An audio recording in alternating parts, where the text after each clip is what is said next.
You're listening to the Changing Normal podcast, where we strive to outdo the old normal and reject the new normal. And now your hosts, Owen, Dan, and Ben. Hello, and welcome to episode 18 of the Changing Normal podcast. This is September 1st, and we're back with the whole trio of musketeers here. How are you guys doing? Doing good. How about you? I think the important question is, how are you doing? Terrible. We got to get this done so I can go back to sleep. Getting up at 3 a.m. is rough. Just gonna soldier through this and hope my eyes don't start glowing red. Yeah, but isn't that a good thing in Bitcoin? Laser.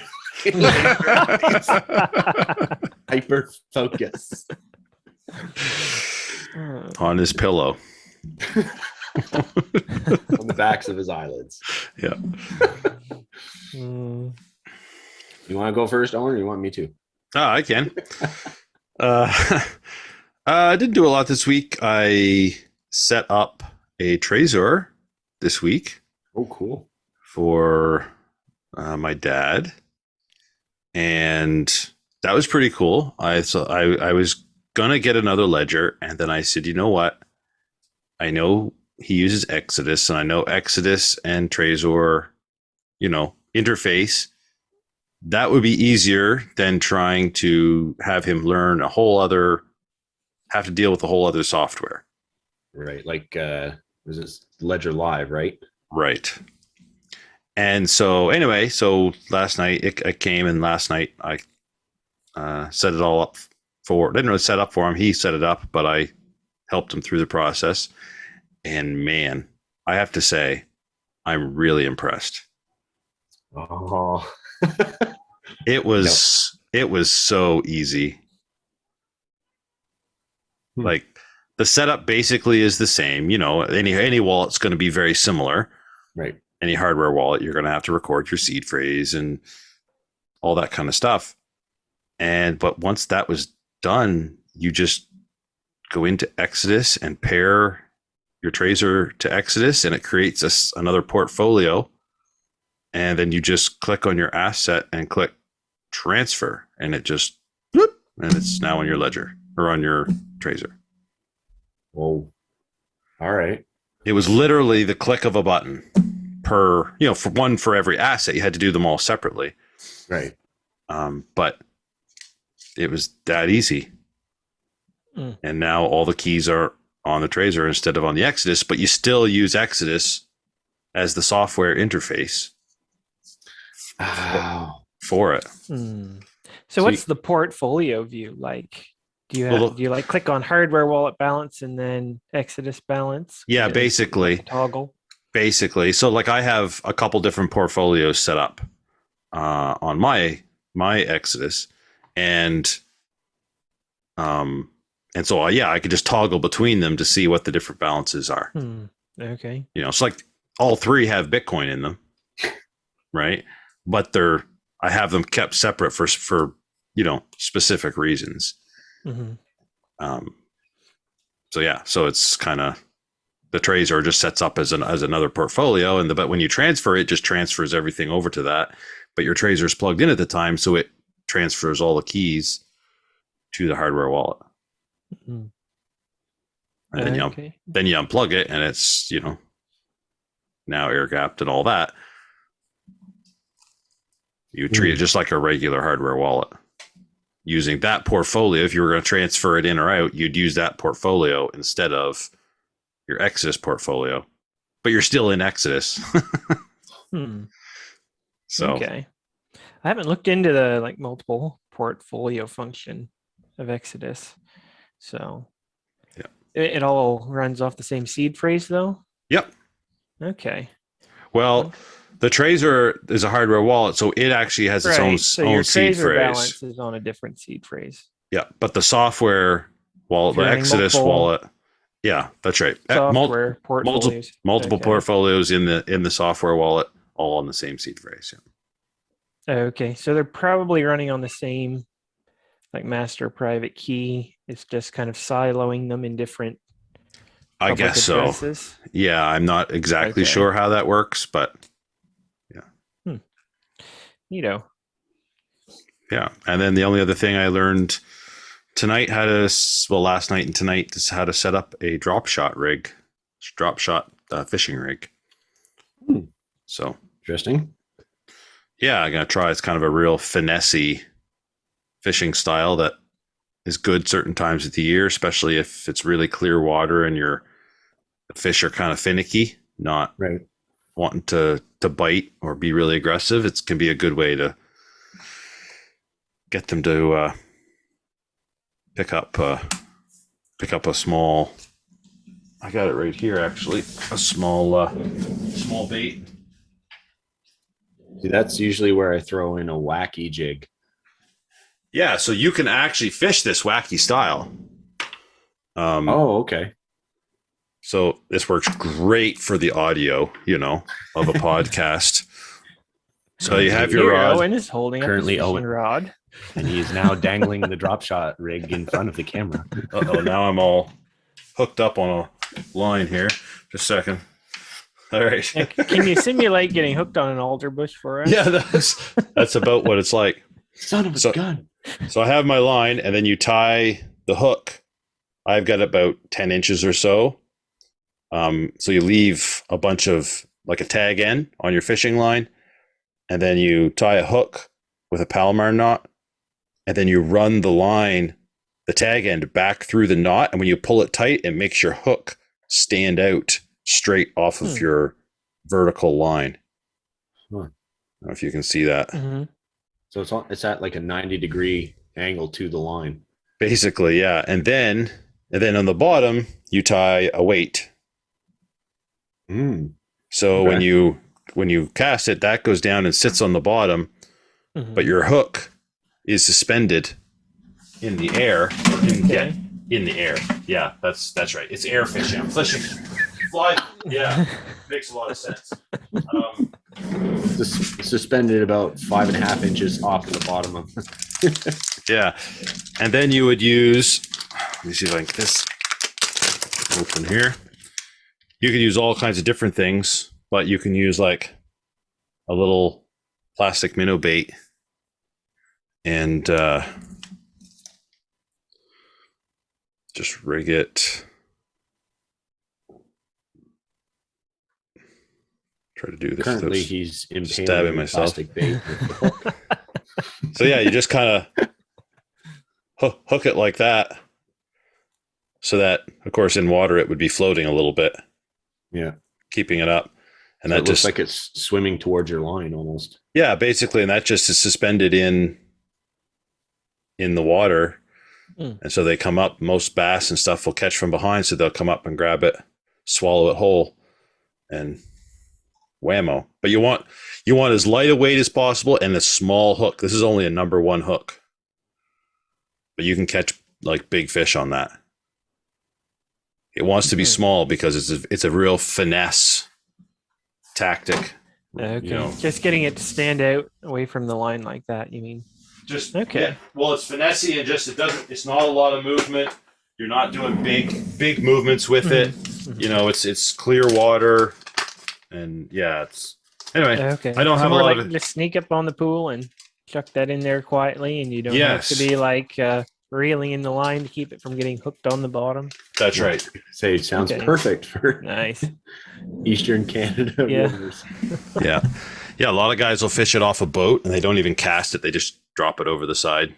And Nice. yeah. So anyway, that's something I'm going to try, and I've got a couple rods that are quite soft tipped, quite soft rods, so they're good for that sort of finessey type fishing. So Nice. give that a try and see how I make out. Cool. So yeah, that was about it for me. All right. What's up with you, Ben? Busy week? Yeah. I guess it's been 2 since you and I were on the show. Most of the stuff happened last week. It was, I guess they kind of got postponed into this week, but basically had to put a new step on the deck. So that involved all the measurement processes. I'm not much of a practically theoretical planner. So like actually trying to visualize what the step looks like and how it needs to go together to actually work. It's takes a while for my brain to wrap itself around it. Anyway, I essentially just did a box step, 2 back pieces, some studs or supports going to them, and some deck boards on top, but really got slapped in the face with the price of lumber. So isn't it amazing? Province that relies on lumber production and our lumber prices are sky high. Anyway, I'm going to move on from that and kind of felled some trees with you, Dan. We kind of got to, that was the first time for me working with a skidder, kind of hauling some logs, getting a little bit of a load together. I've also been doing a bit of a dive on privacy in Bitcoin, and the first spot I've been looking is it's like a 32-hour kind of course by Matt Odell, and I think it's on Swan Bitcoin, and essentially it's just like every Bitcoin or Satoshi that's bought with fiat dollars has some sort of digital trail with it, whether that's pseudonymous or pseudo-anonymous. Discord, you can have at it.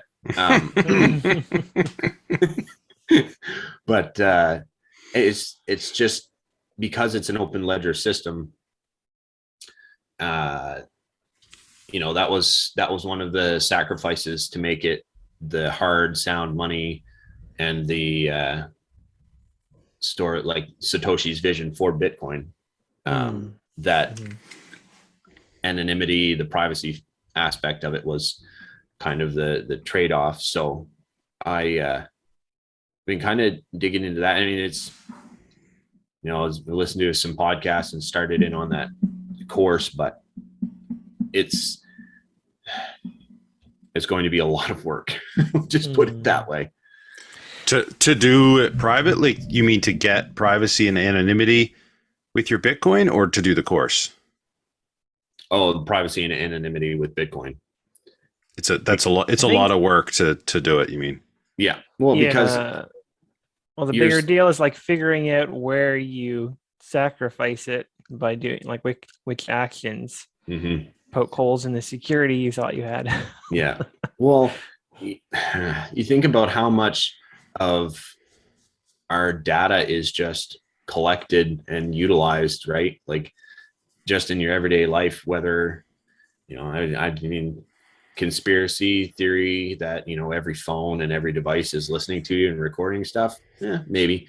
But like, it's all being tracked at some point, somewhere. So, you're essentially setting yourself up against a whole lot of surveillance as soon as you start looking into how to be digitally sovereign. And I think probably my best first step in really taking a crack at that is going to be getting a Start9 embassy and getting that rigged up.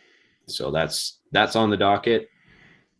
And then I've also, aside from getting over a cold, I figured out how to get the splits set up in Fountain so that what are splits?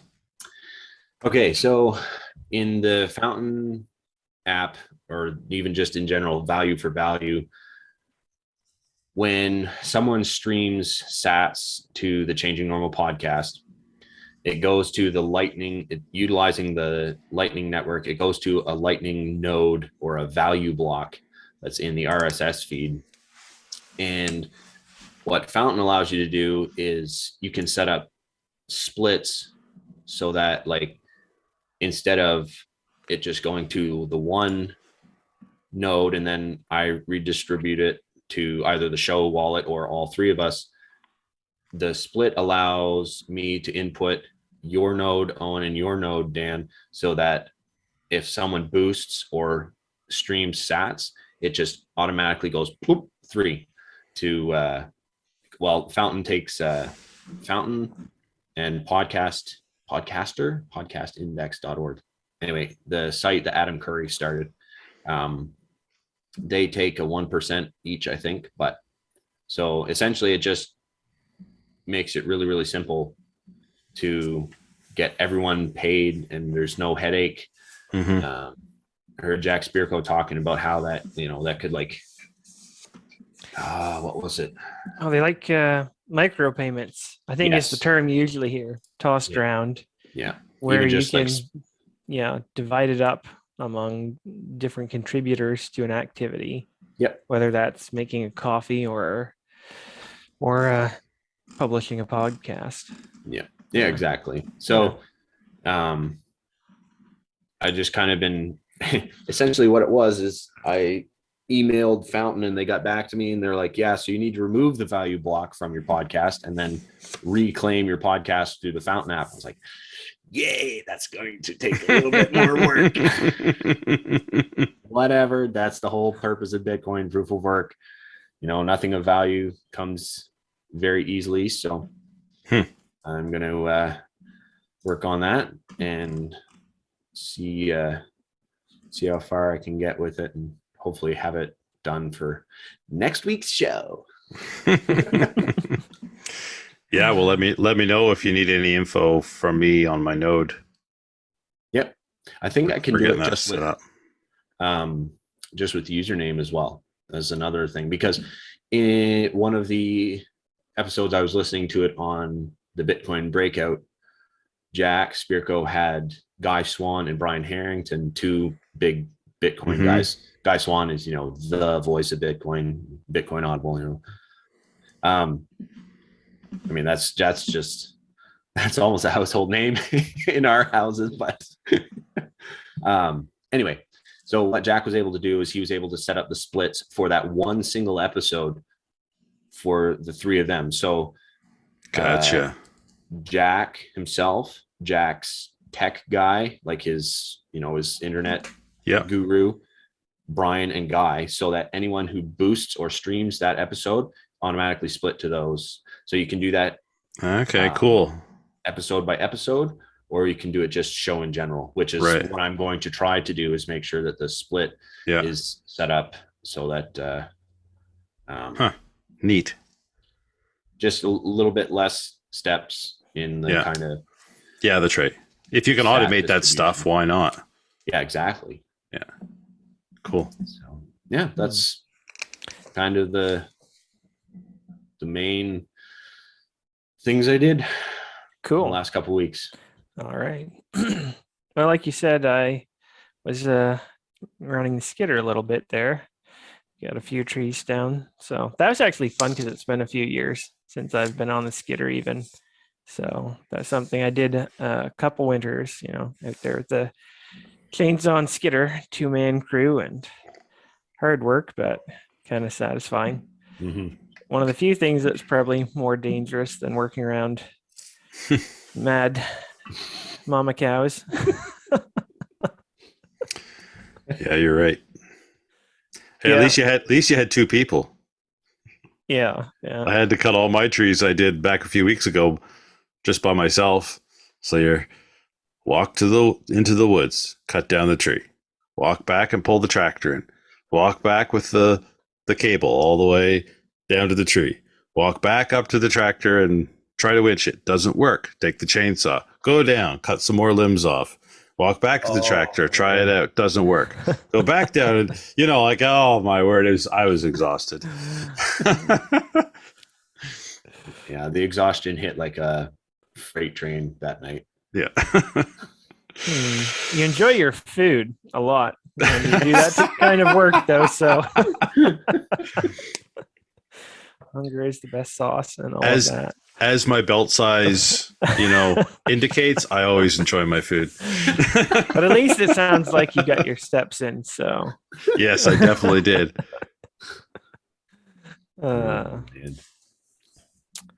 Yep. Let's see. Other than that, the chickens this morning. So that was a big part of today. Had an episode of hunting up a spare tire that had not already been cast to the side because it was leaking. Oh yeah, it's a blast when it's still dark outside and you have a schedule you gotta stick to. So yeah, fun times this morning, but got that done. All right, let's roll into the crazy crypto corner. And this is something we're throwing around like, what do we want to cover in crypto today? And Owen suggested decentralization and kind of doing a dive into the value of it, maybe some of the importance and really why it's valuable in Bitcoin and maybe why it would be useful elsewhere. And also comparison to, I guess, something organized as highly centralized compared to something that's decentralized. Yeah, I don't know that I actually have, maybe I don't have anything intelligent to say about this, actually, but that's me every week. It was just, I was thinking about it this past week, and it is something that's pretty unique. And you hear the term decentralized thrown around a lot in the crypto world. And you have all these altcoins using that term, or a lot of them using that term, and making their case for why they're decentralized. Sometimes it's just a buzzword, like with a lot of the scam cryptos. It's just a buzzword. Sometimes, first with the little bit more legit projects, they're actually making that attempt. And so that often gets, I think, when you overuse a term and then apply it to something incorrectly, it cheapens the actual definition of the term. There's no precision to the definition. It weakens the definition of the term for where it does actually apply. Right. And I think all three of us would take the same sort of position to say that Bitcoin is truly decentralized. No. But nothing else is in the crypto world. Pirate Chain is. Okay. Oh, that's true. Not in the, yeah, but okay. So I don't know. I just love poking the bear on this. I don't know. I'd have to look a little bit more into Pirate Chain specifically and how their node setups are and who owns the nodes and how many. Yeah, but even just knowing that these are the people that created Pirate Chain. That's right. Yeah. Versus who's Satoshi. Yeah. That is a centralized point, merely, like how few developers there are on these smaller projects. It's like that means they can be physically targeted if someone finds out who they are. Whereas with Bitcoin, the development itself is fairly decentralized at this point, simply due to how big it's gotten, how many people around the world are interested in contributing to it. Right. So there's no pressure point there on the development side for Bitcoin. So that's another win for its decentralization. Like Owen mentioned, I think it's definitely become a marketing catch-all. And everybody wants to set themselves up as decentralized, even though there is a centralized control or a foundation. Foundations are really popular with the altcoins, aren't they? Algorand Foundation. Yeah. That is a centralized point where it's not going anywhere without that, whether it's a corporate board or foundation, that supports developers, that oversees, paying people to do development work. It's something that means there's centralized control. Yeah. And then I think another common misconception is that the number of nodes does not make something decentralized. So, for example, Ethereum, they have a lot of nodes. There's a lot of Ethereum, nodes and miners out there. But isn't it like 66% or something like that is owned by people in the United States? And I almost want to say maybe that many is owned by one entity. Like one entity might have. So if one company has 100,000 nodes, that's not any kind of, that does not add to the decentralization. Yeah, especially if they're operating them in one building. Right. We have decentralization. It's just vertical, floors 1 through 13. That's right. So I think that's also important. So that, an altcoin or whoever can say, oh, well, we have, X number of nodes. See how decentralized we are. That doesn't necessarily mean decentralization if all those nodes are owned by the same person. Right. I mean, you could take this even into the proof of stake versus proof of work debate, because in proof of stake, you have no incentive to go to the furthest corners where untapped energy may reside. You might as well stack everything in a building. Why not? Yeah. So that proof of work is what's going to keep Bitcoin decentralized with its mining operations instead of all piled into, a dozen locations in Texas or something like that. Yeah. No, absolutely. I mean, obviously, we can talk about the why of why is decentralization even a good thing, and I think it's primarily because it adds security to the network. I mean, it's one of the main security aspects of a network is that you can't shut it down because there's too many other points. That, I mean, I guess we could bring up a chart here showing the difference between centralized, distributed, and decentralized networks. But because a decentralized network can all the different points or nodes can talk to each other, you can't take down the network simply by taking out one key point. Yeah, it comes back to looking at trusted systems, trusted third-party systems versus trustless. So you have to understand why you don't want to fully rely on trusted third-party systems. So if you haven't got that figured out, go back a step, think about the trusted third-party issues, why it's a vulnerability to rely on, a few commercial banks to control all of a country's wealth. Okay, and once you've gotten that, it's like, okay, the solution is decentralization. You get around the need to have trusted third parties routing financial transactions and making buying and selling possible. And you have a decentralized model where no one party makes any decisions, where nobody actually has any control over your money. In this case, yes. Sounds amazing, doesn't it? It's probably terrifying for some people. Well, true. Okay, yeah. But I think, I mean, you can apply this to, obviously we said we can apply this to a lot of different areas, which might make more sense as an example for some people. But a decentralized food network is going to be more secure than a centralized food network. Because a centralized network, if it goes down for whatever reason, there's no more food. Whereas a decentralized network has a lot of resiliency to compensate and adjust quickly to changes, supply and demand.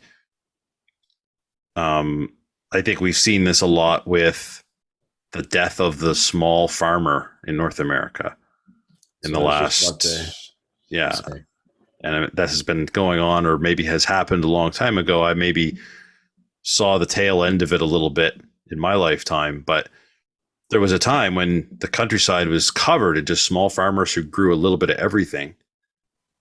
And if they had a bad year, so then you had layers of decentralization. You had an overall food network in a geographical area that was decentralized because there was a lot of food producers, smaller food producers. But then you had those smaller food producers decentralizing themselves by not just growing one thing, but by growing multiple things, so that if they had a bad year in, growing one crop, well, they had other crops. They weren't just completely devastated because their only crop, didn't make it. And so you had these kind of layers of decentralization in a system. Now, centralized systems are more efficient in a lot of ways. Man, we are on the same wavelength, and I was just about to say that. Yeah, I'm stealing all Ben's points. I'll shut up it's now. Okay, you're much more eloquent with them than I am. No. All right. So, do you have like a real world scenario where centralization is working better? I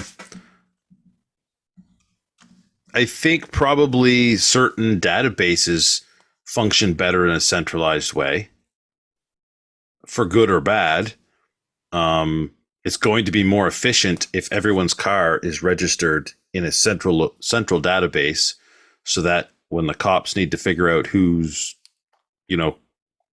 who with the criminal that was speeding down the road, who's, and they have a license plate and they're trying to figure out who that is, like, love the system or hate the system. That is in a more efficient way than saying, well, now I have to go around to every municipal building and look at their databases, just to see if this license plate matches anyone who lives in that area. So that's an example of where a centralized system is more efficient than a decentralized system. But the security side of it, if that centralized database goes down, well, now nobody has anybody's registrations of their vehicles, which I'd be okay with. But I'm just saying, agree or disagree with that whole system. Mm-hmm. That's an example of where a centralized system is more efficient than a decentralized system. Okay. What about storing it all on a blockchain? Like a Yeah. centralized blockchain? Yeah. At least then it's it's auditable, and accountability can be publicly known. Mm-hmm. I would love to see. I don't think you need a blockchain to do that, though. Like that kind of data storage. I don't know that a blockchain. Yeah, for a database, right. You mean a centralized database? For a database, I don't know that blockchain really adds anything. I would to say that. It adds costs to put things like that, those types of databases on a blockchain, but having them publicly auditable and unalterable, I think, has some value as far as public transparency and security. But that's only the case, being auditable and transparent if it's a decentralized blockchain that nobody has direct access to and can't make changes that are backwards compatible. Yeah. Right. Like that's so this is a difference between Bitcoin and some other altcoins. In other altcoins, they can say, oh, we have a blockchain and it's decentralized and we have nodes all over the world and all those sorts of things. But if a centralized entity can go, oops, we made a mistake, or we're going to change the rules to how Ethereum. This works. Yeah, Ethereum. And it's backwards. And so they go and quote unquote fix a mistake of something that's happened previous. Well, that's not from a security perspective, that blockchain doesn't do anything for being a security aspect for the public. I mean, I guess the only difference would be the public could see that the change was made, but yeah. But what would in the future would they know the change had been made? If they didn't see before and after. Yeah, basically, you're forcing someone to maintain audits on their own time. Yeah. Yeah. So there's an element where you could totally pay lip service to decentralization. It could be like a small government, and I'm like, okay, for public transparency, we're going to set up on a decentralized blockchain, and then I have a government bureaucracy that runs all the nodes. Right. I just had a thought. It was like, you look up in your tech room and you've got whatever it is, like 8 different hard drives up there. It's like, what are all those? Well, that one's the provincial registration. That's the provincial gun registration. That's the federal income tax one. Anyway. Pull the plug on that sucker. We're all about changing the normal here. So I wonder if there's a lot of talk about people working from home more and more and wanting that to stick.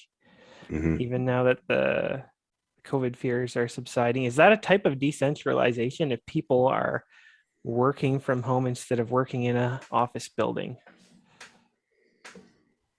I would I mean, think it changes very little about the actual command structure and the relationship, between responsibilities and yeah, because output.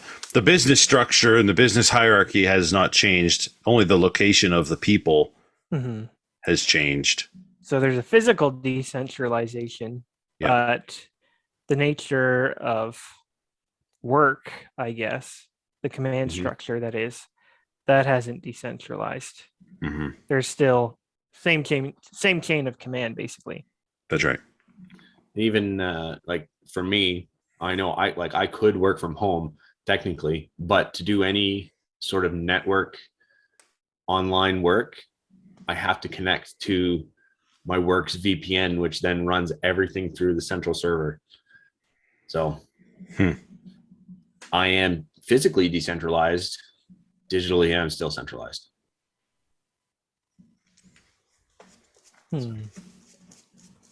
Yeah, I was thinking of the book Ender's Game, actually, which is really good for thinking a lot about leadership and command structures. And something he did that gave him a competitive advantage was basically breaking his little army into platoons where the commanders were given more independence than any commander had before. So that's a type of decentralization where they know the mission, and after the first orders and there's a physical separation, they knew they were responsible for making decisions on the fly without reverting back to the central authority for fresh instructions every time they get stumped. So there's that's a type of decentralization of command structure. It's not a full decentralization, but it's the centralized authority surrendering some of its power and Hmm. control. And you see the value in that is that it enables quicker response. Hmm.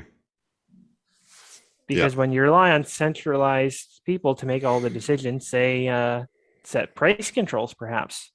What if you had a bureaucracy in the nation's capital that figured out exactly what people should be paying for things? We're going to make sure people don't have to pay too much for gas and food. We're going to set the prices. This is how much a hamburger should cost. The problem with centralizing that is you don't have response to actual real life conditions. Hmm. So it's something people should definitely be considering. And I think in money more than anything else, there's a value to decentralization. Yeah, I think there's two ways to think about that. There's the way to think about it as, like you say, with money and saying, can I somehow use a decentralized monetary system, and can I support that in Bitcoin? And then I think also people can take a practical application away from it and say, are aspects of my life decentralized in how I'm, just living my life and preparing my family or my preps or my house? Am I my income? Maybe have I decentralized my income? And things like that. So you're not stuck with one. It comes back to the old saying, two is one is none, or always have three things to get what you need. Like all of those are old adages that promote decentralization. And so if people want to apply it, that's how I would say apply it, in all those sorts of ways. Mm-hmm. Yeah. Setting your, I guess, or insulating your life a little bit from relying on centralized warehouses, for example. Mm-hmm. That's actually something we may cover in the main topic here. We're going to discuss the ethics of hoarding toilet paper. Segway 2.0. Okay. Preparing for the poop storm apocalypse.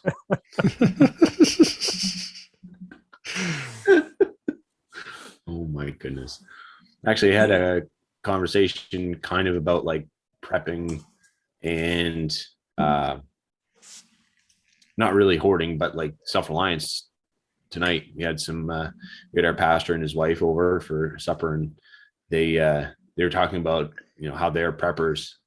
And it's weird because I've been talking to people who are self-reliant, like you guys, people who are promoters of that kind of mindset change and that lifestyle for the last, 5 years at least. And my brain still thinks of the crazy nut job bomb shelter prepper whenever someone says prepper. Yeah. What I did my own solo podcast. That was my first, I think it was my first show, or first or second show, was basically a rant against the term prepper and how much I hated the term prepper. Because it has such bad connotations now. And it should made a TV show out of it. Right. That's right. Doomsday Prepper. And that ruined it for everybody because, really, prepper is just short for preparation. Someone who is prepared. Well, what's wrong with that? Everybody in society would pretty much agree that, oh, yeah, you should be prepared. It's why you have insurance. It's why you have a spare tire on your vehicle. Yep. That's just being prepared. But, yeah, it's got this now bad connotation of crazy guy in a bunker with a bunch of guns, 10 pallets of Mountain House, Don't get me wrong, a buried sea can bunker sounds pretty cool.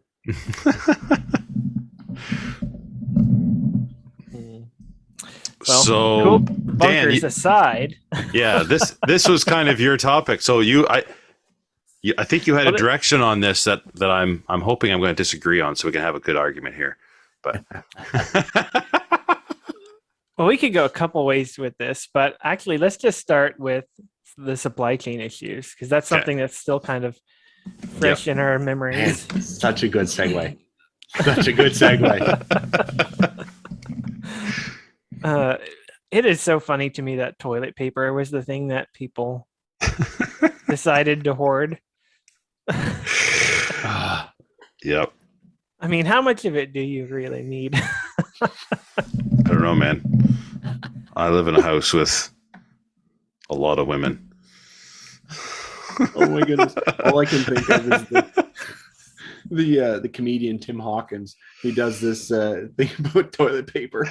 He's like, you got people coming up to you like, you only need to be using one square. He's like, one square? What are you, a Smurf down there?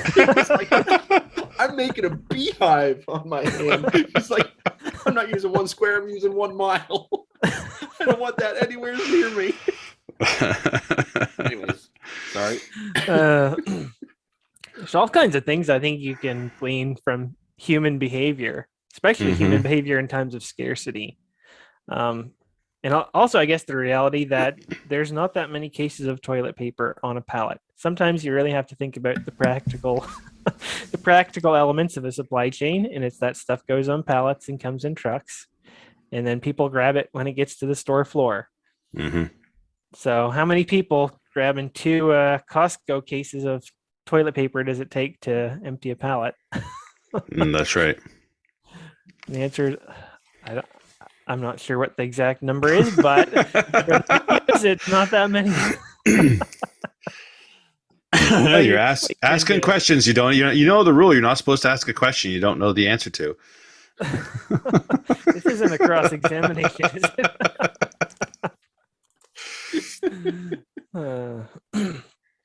So I think the follow-up to seeing things dry up in supply is, well, somebody's hoarding it.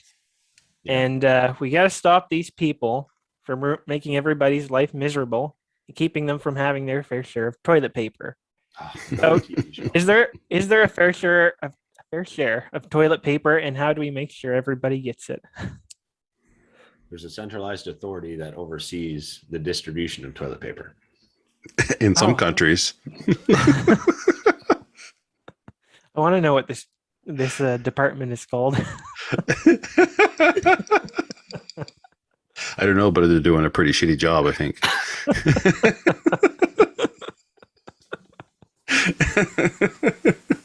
Oh my goodness. It is something I was reading at the time. A lot of this was going on. There were articles. Some people were tracked down that were going to multiple Costco, Sam's Club, whatever, and buying up as much of the let's see, toilet paper was one thing. I guess anything related to hand sanitizer. Hand sanitizer at one point. I think there was a couple in British Columbia. I think they bought over $100,000 worth of disinfectant wipes and hand sanitizer, and basically they were just going around to every place they could hit at one point and cleaning them out. And then we're trying to resell it, probably. Yeah, they were operating on eBay mostly. I think those are scalpers, not hoarders. So this is where we could probably get into a debate, because is it ethically wrong, and is it actually just for the government to step in and interfere? That's capitalism, baby. Early bird gets Wasn't the it? worm. I mean, to me, I am a supporter of the free market. I think it's ridiculous to step in and start making rules that you can't go and buy things at a store. I mean, stores could set policies if it's convenient to them and to their customer base. That seems fair to me. But for a bureaucracy to start stepping in and saying, well, you can only buy, one roll of toilet paper, one box of alcohol wipes. That's what we call rationing. That's right. And people don't realize that you get full-blown rationing as soon as you allow one instance of it, potentially. If you got to ration anything that ever becomes in short supply, it's going to quickly become more than one thing. Yeah. And rationing is a surefire way to make sure it stays in short supply. Okay. Explain that. Why do you think that?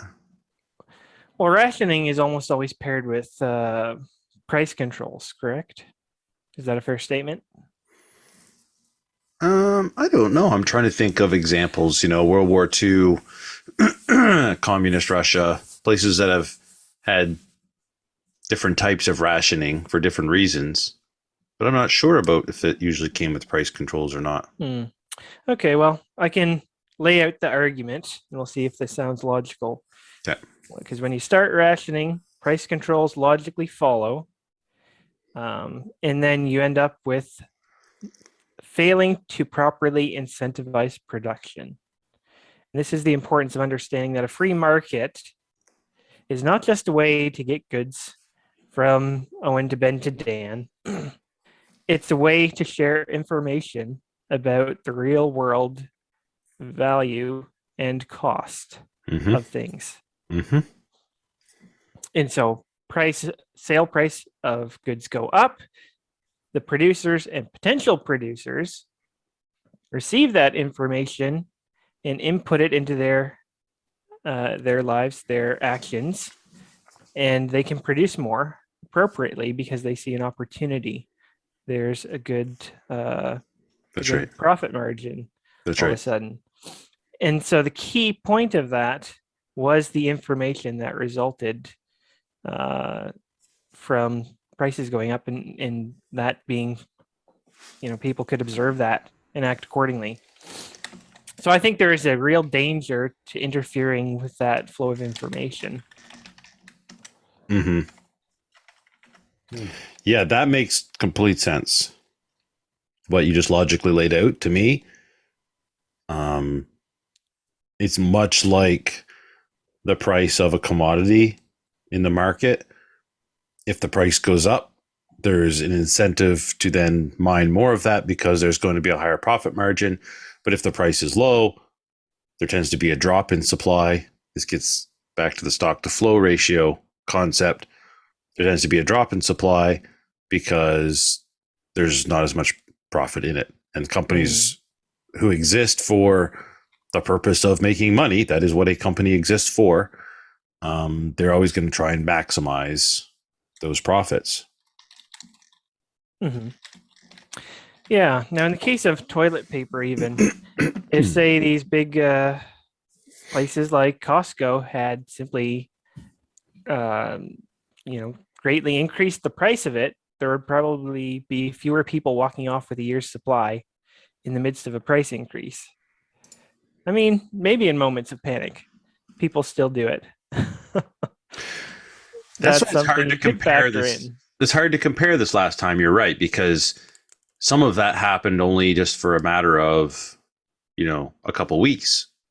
And then there was a massive shortage in the short term, but it really wasn't that long before things were resupplied. I would think it would be in the case of a longer term shortage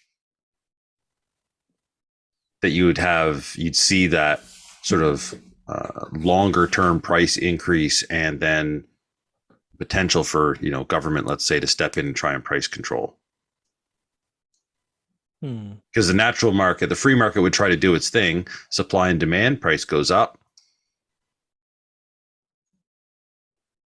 I mean, we saw that a little bit with lumber in this province in the last year, right? There was a point where you couldn't buy a 2x4 for less than $12 to $15, right? But that didn't stay that way forever, and the government didn't say you can only sell a 2x4 for $5, right? Yeah. The free market was allowed to do its thing, and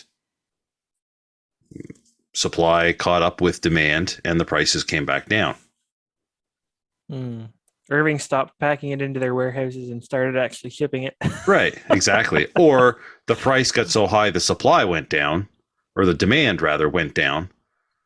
And so therefore there was more supply available. Either way, you were left with a situation where it sort of balanced itself out. Now, it never came fully back down, I can tell you that. Oh, yeah.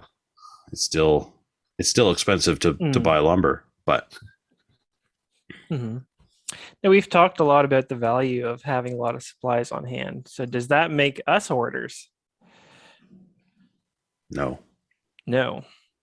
And I think it's also it's Well, good a to point definition of out terms. that it is actually a huge relief to pressure points on supply chains when people have their own supply ahead of time. I mean, COVID was a perfect example of that. What were the three things two things other than toilet paper that nobody could get? Flour and yeast.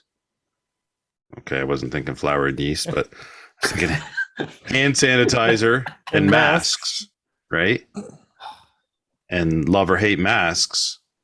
Early on, we didn't really know how serious COVID was. There was a lot of unknowns early on. We didn't know. And we went, okay, cool. Hand sanitizers and masks. I guess we won't bother going and buying any of those since we have totes of them. You know what I mean? Like, it was kind of one of those things that was like, oh, okay, this is something we might need in the future. Okay, well, I guess we're going to watch everyone else go and clean the shelves out because we already had all that stuff. So that's where a little bit of preparation ahead both wasn't stressful. We weren't panic rushing to the store and buying things that we didn't really need for fear that we might need them, because we were like, well, we already got some of this stuff. We've got a sufficient supply, at least to do us for quite a while. So we can ride this out and not blow the budget on toilet paper because, we're worried we won't have any of it later. Yep. I think I mean, we've talked about the practical side of that, and it does provide relief to supply chains when people can just sit back and say, no, we're all good. We're not going to get into scarcity mindset and start acting like a horde of locusts, grabbing up everything off of every pallet and, that rolls into the middle of the Costco warehouse. But I also don't have a problem with the people that did that. So I don't have, if people go in and want to buy all the shelves clean of hand sanitizer, I don't have a problem with that. And what would you say when they go and sell it for 10 times the price on, I think, what was the word you used, Ben? I literally think, but I literally think that, like, if I'm going to be consistent, that's like I said earlier, that's capitalism, baby. Like, don't buy it. Make your own hand sanitizer. It ain't that hard. So like I just don't have there was a lot of people who were, really blaming the shortage on the people who went in and stocked up. Well, if they didn't stock up, then we'd all could have some. Right? I'm like, well, if you had already stocked up in preparation for this before you needed it, you wouldn't care. So I have zero problem with people doing that. And maybe people should have been made more aware of the fact of how fragile the system is, the supply chain is, because people should know this. We live in Canada.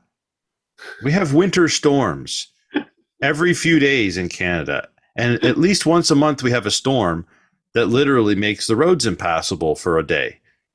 Or there's I couldn't get any chips for a week once. Exactly. That's why storm chips. Exactly. So we see this all the time. Every winter, there's some major storm and there's a news story showing bare shelves of snack food or basics or whatever people get in their heads they need. People should, I don't understand why the people don't get that the supply chain is 2 days, 3 days max, and there wouldn't be anything in the grocery stores. At the organic section, that'd probably still be there, but because nobody wants to eat that stuff. I think innately that most people probably do realize that being prepared to a degree is important.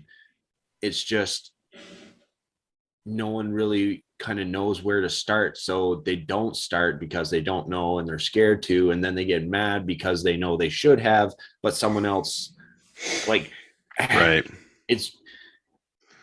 I know there have been times in my life when I know I should have done something, and then someone else did it to a degree that didn't allow me to do it. And then I was not only mad at them because, oh, you're smarter than me, but I'm also mad at myself because I was stupid and didn't do it. So that's what I think is part of the driving force behind, the mass outrage at quote unquote hoarders when poop hits the fan and shelves are bare. Like, if you love eating bread, you probably should have a few bags of flour stocked away and some yeast and some, well, I mean, you could make unleavened bread, but that's not quite as palatable, at least here in North America. But yeah, like, just being, well, it goes back to the convenience factor too, right? How much convenience are you willing to go without in times of not so much opulence is the wrong word. Yeah, anyway, the word is escaping me. Yeah, plenty, something along the lines of times of plenty. Storing up in times of plenty. Yeah. Aesop's fable, the grasshopper and the ants. Yep. So I think my answer to this is being prepared is not hoarding. It's simply being a responsible supply manager and not turning that responsibility over to other people. Oh, can I put that on my resume? Yeah. Executive supply manager. I am in favor of wordsmithing every title you can get out of life. I like that. I am don't back down on it. I have 20 years experience as an executive supply manager. Yeah. Chief operating officer of, call it whatever you want. Sorry, I interrupted. But people should remember that they may be perceived as doing something very negative during high stress events. So I think how you portray yourself may actually be something that might make a difference in your own personal safety even. So what if you're viewed as someone who's sitting on a big pile of supplies other people need? And I think this is a show all on its own, and we should really do a show on security and how you how you interact and who you talk with and things. I mean, we can touch on it here just because you did bring it up. Let's save that for another show then, maybe. Yeah. We can kind of tease it here. That's something something upcoming then. Yeah. But you're right, that is an issue. You don't necessarily want to be that person that goes, ha ha, I got all the toilet paper. I got all the toilet paper. Okay, the show title has to have toilet paper in it. And have the toilet paper gang show up at night and beat you with a baseball bat till you give them a few rolls. Usually the toilet paper gang is bringing it with them, not trying to steal it. That's right.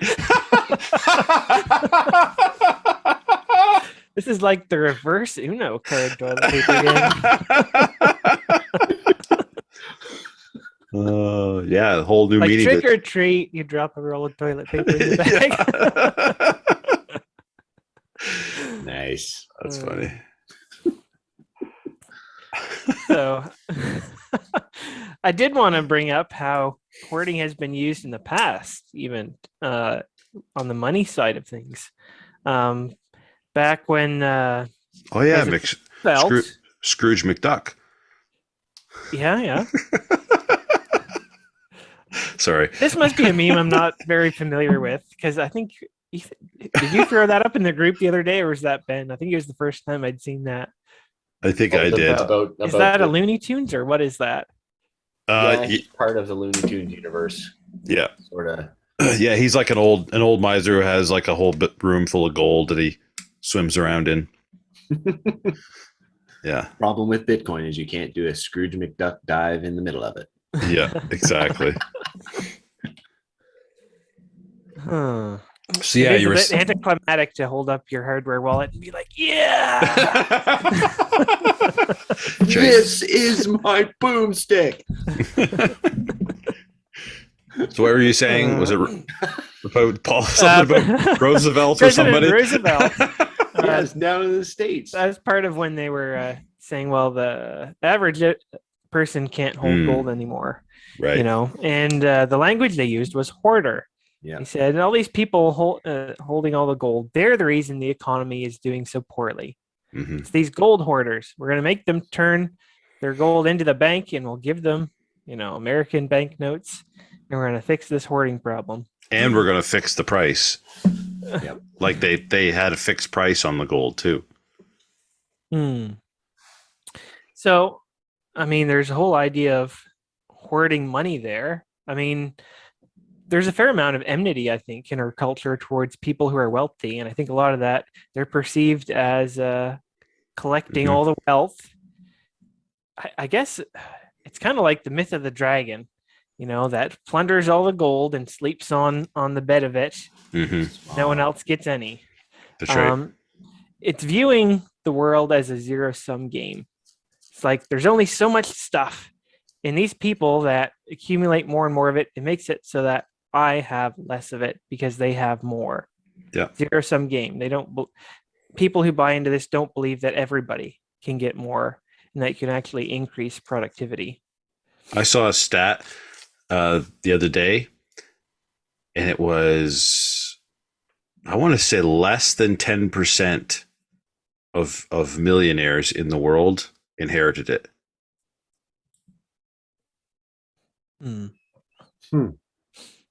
Wow. And they had it all broken down, all the stats. But basically, it was overwhelming majority of people in maybe it was United States, maybe not the world. So I maybe shouldn't misquote it. But yeah, we're basically millionaires because they earned it. Mm-hmm. Not because they just inherited it and accumulated more. Yeah, I think that's been historically true. I mean, it is hard to maintain generational wealth over more than, say, what it might be 3 generations. I mean, that's typically what you see. The grandchildren go and spend it all. Right. And there's something interesting about that, about how being raised in affluence does not tend to produce highly productive people. So that's kind of interesting. And then, I mean, 200 years ago, there was that historical trend of the European titled nobles needed to marry rich American girls because they they didn't have enough cash to maintain their standing in the world. Empty titles. Yeah. And all of that. Families that squandered any store of wealth. But even diving into current wealthy people, say Elon Musk, says he's sitting on a big pile of gold. And the rest of us can't get ahead because he's got all the gold. Right. And I find that very funny because it's like, you do know what these people own, right? They own shares and a variety of assets, and all those things are part of the functioning economy. That's right. There is no big pile of cash. Certainly no responsible in these people who have, I guess, gotten to where they are. They haven't done so because they're being irresponsible. But you can't sit on a big pile of cash. I mean, we've talked about inflation and exactly how bad that is. And that's why they don't sit on cash, because they're essentially losing money by doing so. I mean, these big companies, they want to hold assets because if they held cash, they would hurt their bottom line every year. So what do you think is a good response when people act like being wealthy is hoarding? So how do you fight that zero-sum game mindset and get people to think more positively? Yeah, that's hard, Because we live in such a socialist you took world. That's exactly. Oh my goodness! I may as well not even be here this episode. Everything I was thinking. That's exactly what I was going to say. You've got to change the socialistic mindset. Yeah, I mean, my human reaction is, man, I wish I had money so I didn't have to work. Like, that's the natural lazy man in me, right? The other part of me, my philosophical side, goes, good for them. They've obviously done something right in, their work, or they've worked hard, or, whatever. They've earned that. So they should be rewarded by having the wealth that they have gained. So, I mean, that's my response to it. But I really think that most of society doesn't have that worldview of the whole buzzword of equality these days. Quality of outcomes. Everyone should be equal. And that means we need to redistribute all the wealth so that everyone has the same. It's a very postmodern frame of mind to be wanting equality of outcomes. It's got to do with the photo that I think of is like, equity is everyone. If it's these three people watching a show in an arena, and there's a sidewall around the arena, and equity is everyone has the same size box, and the three people watching are different heights. Equality of outcomes is stacking the boxes unevenly so that everyone can see, versus the equity, which is everyone gets a box. Some people can't see, and some people can. Right. So, yeah, it's the difference between equality of equality of opportunity and equality of outcome. Yeah. And the communist mindset, communism, socialism, sorry, they're the same thing, folks, is everyone should have the same outcome. Yep. Not everyone should have the same opportunity. Where the quote unquote American dream is supposed to be everyone has the same opportunity. Obviously the reality of that is, limited by humanity's greed. Nothing's perfect, but that's the ideal, right? Is that there's an economy of, or equality of opportunity.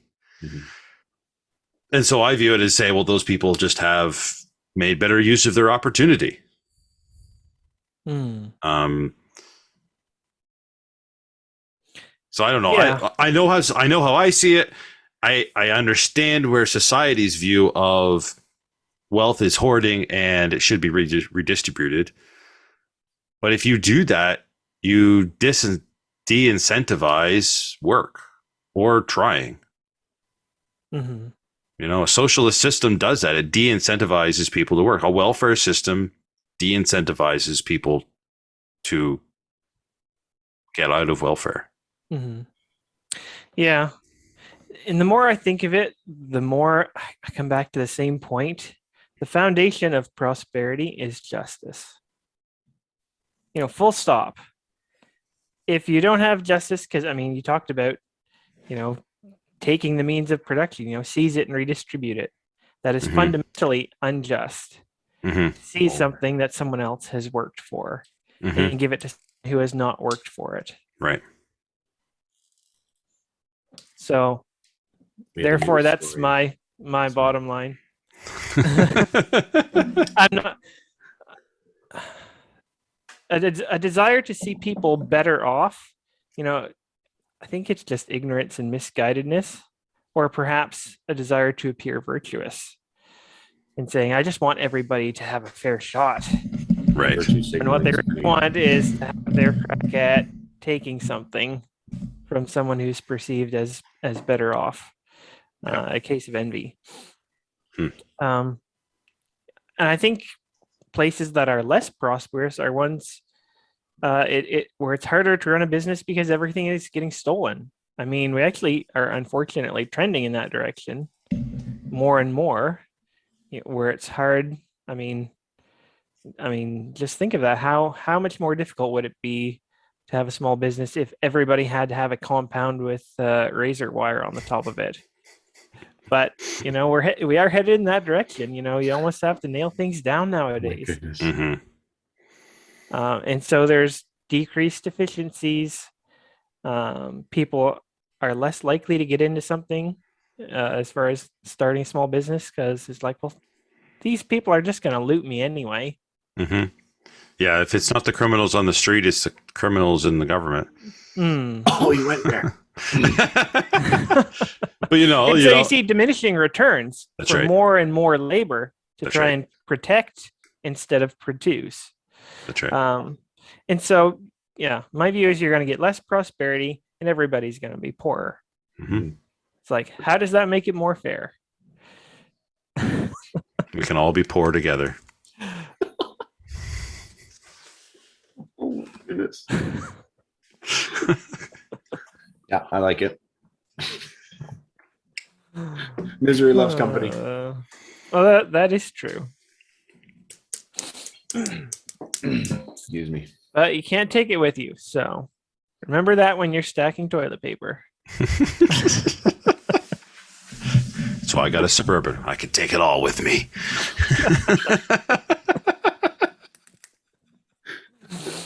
Oh, you're talking about something else. Never mind. All right.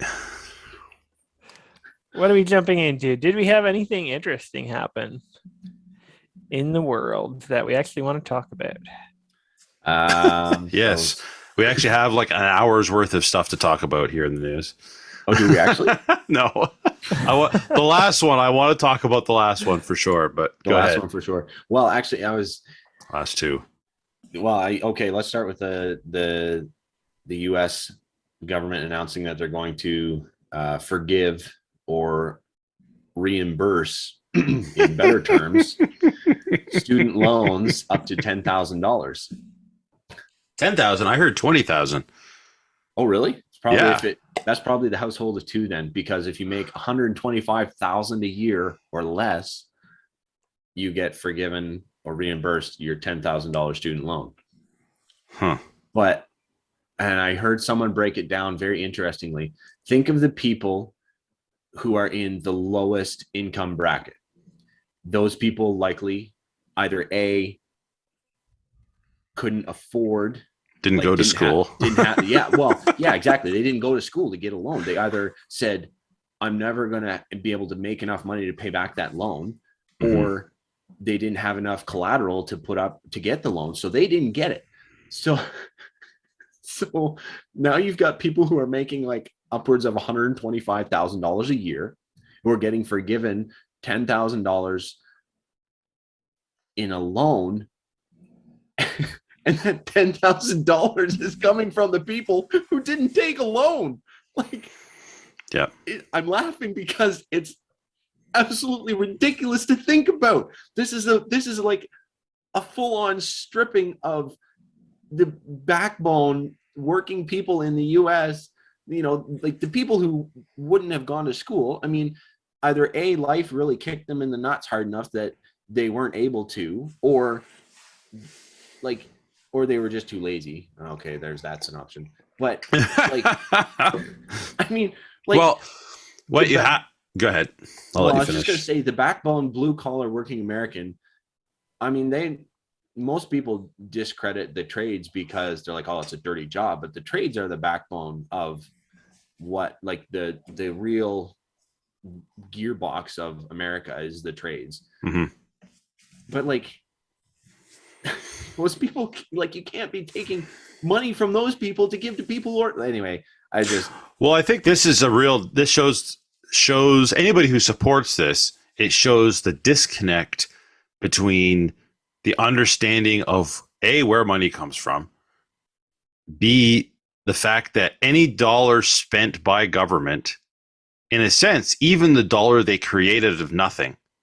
So let's just is taking from the citizen, because it's devaluing your money. The money that's okay. So if they just take it from the tax pool, the money they take from taxes, well, that's a direct, I'm taking your money and spending it. Mm-hmm. People say, well, the government will pay for it, but people don't even have a concept that they are paying for it when the government pays for it. If they're simply creating the money, which they are in this case with the student loan debt forgiveness thing, they're stealing your money via inflation because they're putting that much more money into the system. So this whole idea of socializing people's mistakes, even if it's not a mistake, but just simply socializing debts or bailouts or all of this stuff by allowing the government to do it, is an asinine, just absolutely asinine philosophy. Mm-hmm.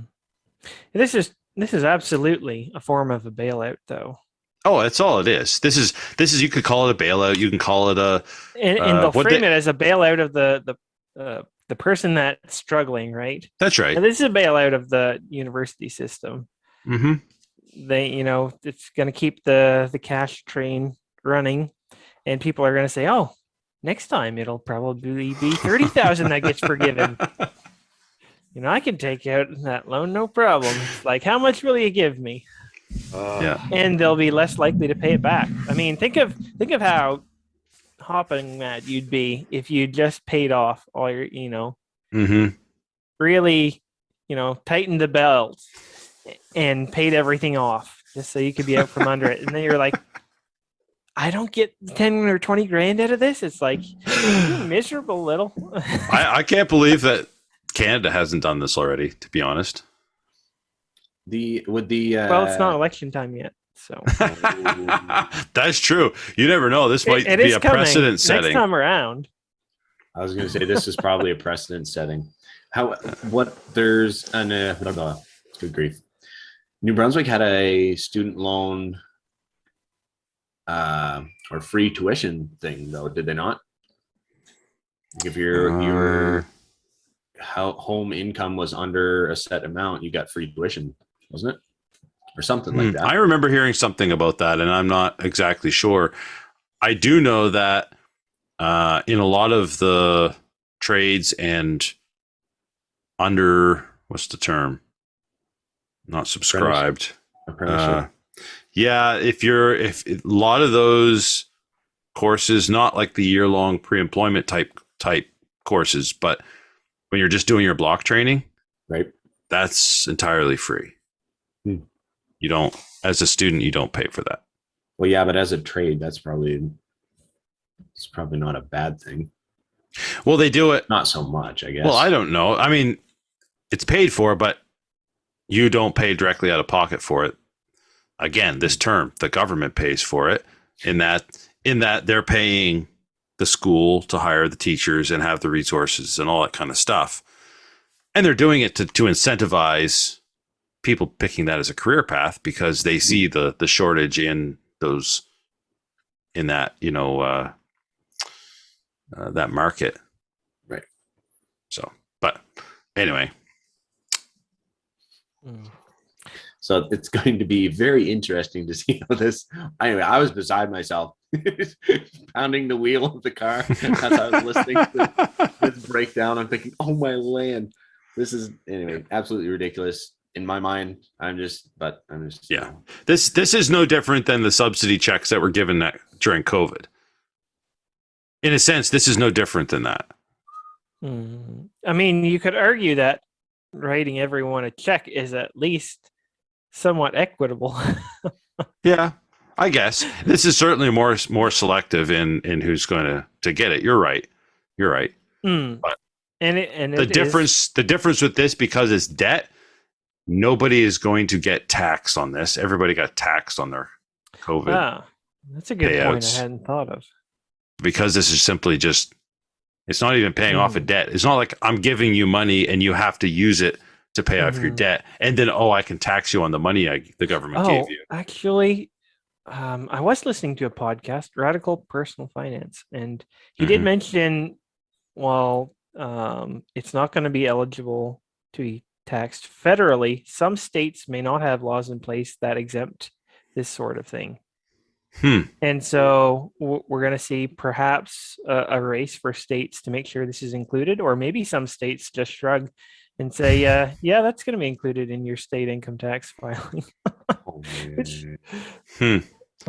I don't know how that would work, because they're literally, there's no money, like it's just all of a sudden the debt is gone. It's not like, I don't know. I don't know all the details there, so I better not speak on it. Let's move on. We got a few other things to talk about. We might have to skip. Ethereum's finally merging. They're finally going from proof of work to proof of stake. I don't believe it anymore. September 15th. I'm so stressed out about this. This has me so stressed out.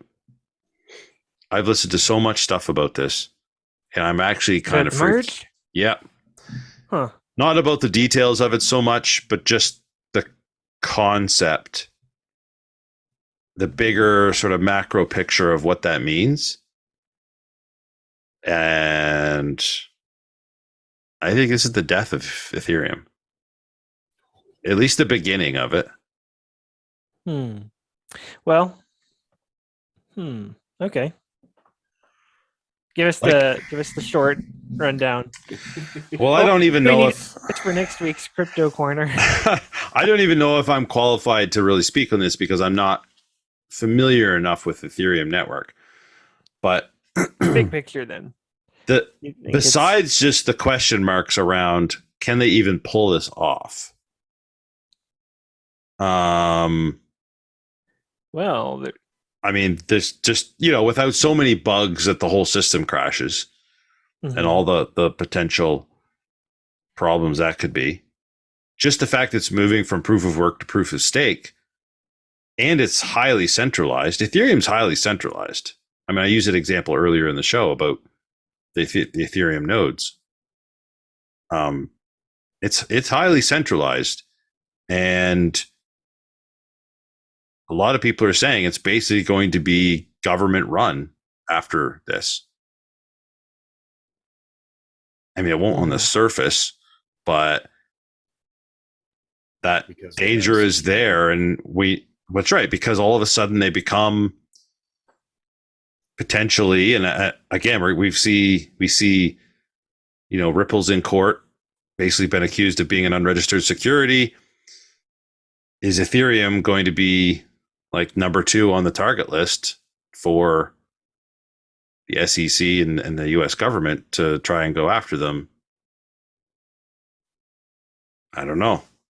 I just look at that, and as someone who does hold some Ethereum, I'm kind of like, man, how is this going to affect it? And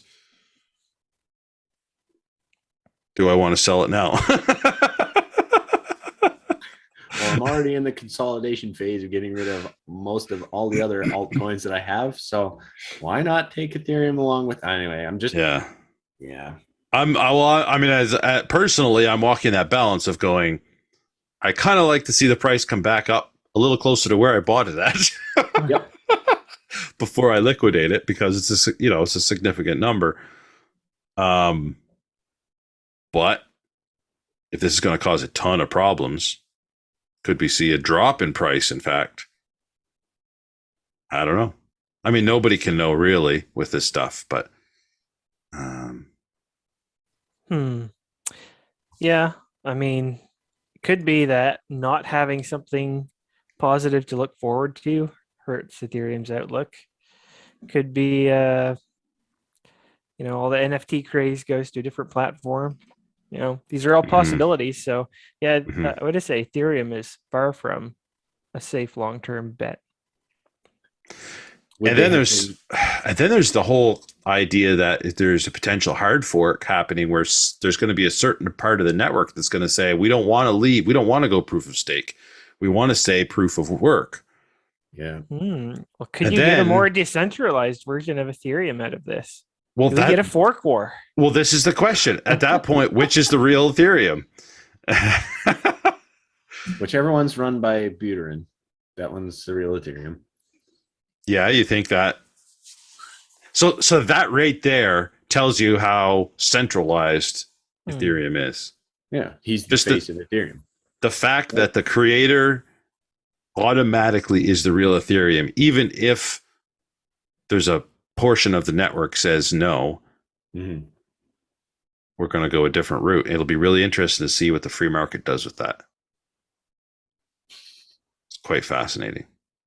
I think this is probably the same sort of angst a lot of people had around the Bitcoin, fork. The what do they call that? The block wars. The block wars, because that was the last big kind of threat and hard fork scenario with Bitcoin. And there probably was a lot of people sitting there going, "Gee, how's this all going to shake out?" Yeah. That was right after I completely turned down Bitcoin. I don't want to buy that. Why on earth would I buy that computer money? It's ridiculous.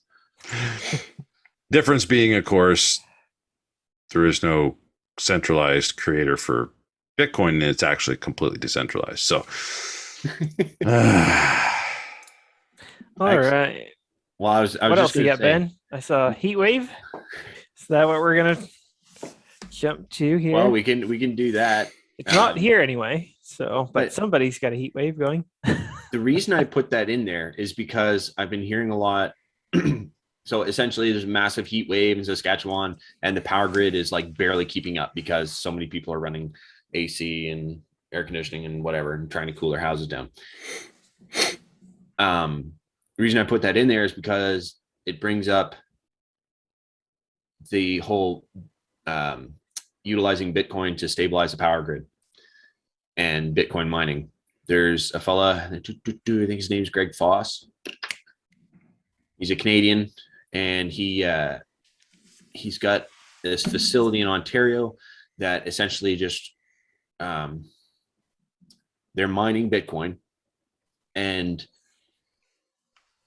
they are able to utilize the grid in such a way that when the grid, like in Saskatchewan, for example, heat wave hits, electricity requirement spikes, they can stop mining Bitcoin and then support the grid. But then as soon as that need isn't there, they're able to then switch back to Bitcoin. Anyway, I just being a flexible customer. Yeah. Oh, I just thought it was, there's so many other, and there's so many other uses for Bitcoin aside from store of value or, all of the usual things that we say, individual sovereignty, all this sort of stuff. But, then there's the whole ocean thermal energy conversion, I think, OTEC. Yeah, something like that. I can't remember exactly what it's called. It's really, really cool. It is. It's just utilizing difference in temperature in the ocean, and it's using the ocean as a giant geothermal battery. Yeah. Just and so that then utilizes a source of energy that otherwise would go untapped to create something of long-lasting value. And maybe this could be a crypto corner in the future. I don't really know. Like, I don't know about that crypto corner sort of whatever. Anyway, aside, a lot of people scream about Bitcoin being terrible for the environment, but it incentivizes more efficiency and it incentivizes better thinking about how to utilize the resources we have. And that's why I threw that in there, because right. I mean, yeah, okay, it sucks that Saskatchewan's getting hit by a heat wave, but I think there's a positive outlook on it, and that there are ways that we can use this to learn and improve in the future. So anyway, Yep, definitely. It's interesting. California as well is seeing some interesting news due to energy demands due to the heat wave, and the common commentary is centered around how they just rolled out their plan to they're going to phase out the gasoline powered cars by 2035. Yeah, and it's like, oh, by the way, don't charge your electric car between 4 and 9. I laughed so hard when I saw that. It's like, oh, you got burned right away. No, I think they're going to have to really aggressively push for like smart metering and smart appliances. I don't see how else you can manage this when you can't supply enough power for peak demand. You're going to have to cut it by some means. Yeah. And so, I definitely see, the smart house has been talked about a lot. Mostly it's being sold from a convenience perspective. It's going to be all cool and gadgety. The reality is going to be, your power bill is going to be 3 times higher if you don't run as much as you can at midnight instead of in the evening. Your house is your social credit card. Smart home. So that's interesting. I think I saw, who was it? Maybe it was Spirko pointed out that adding an electric car is going to be comparable to adding 1 or 2 more HVAC systems. So significant demands to the electrical grid. So, and we got some listener feedback this week. So at iSatoshi with you says, found your podcast on Stacker News. Pretty cool show. Well, that's awesome. Yeah, Stacker News is really cool. It's like the Bitcoin or Lightning powered Twitter, and it's mostly Bitcoin focused. So like I was like, oh, I wonder what this is. So how I logged in and created an account was I went through the Breeze wallet, and I just logged in through my Lightning node in Breeze wallet, and obviously I'm using it to promote the show. So I've been posting the episodes there, and that's how iSatoshi with you found the podcast. Yeah. And if you want to be cool like him, send us some feedback. Post on any of our platforms. You can find us on YouTube, Odysee, Twitter. We are on Twitter for some reason. All the time. But if you're not there, you can find us elsewhere. And Fountain FM is something we've talked a lot about. You can stream Satoshis and do some cool stuff with that. Leave us a review wherever you listen to podcasts. That really helps us get our profile out there, and sharing with friends is something you can do. If you want to send us feedback the conventional or old-fashioned way, changingnormal at protonmail.com. Oh, I thought you were going, our mailing address is... Yeah, we're not going to do that. No snail mail. If you want to send us feedback by snail mail, too bad. Sorry.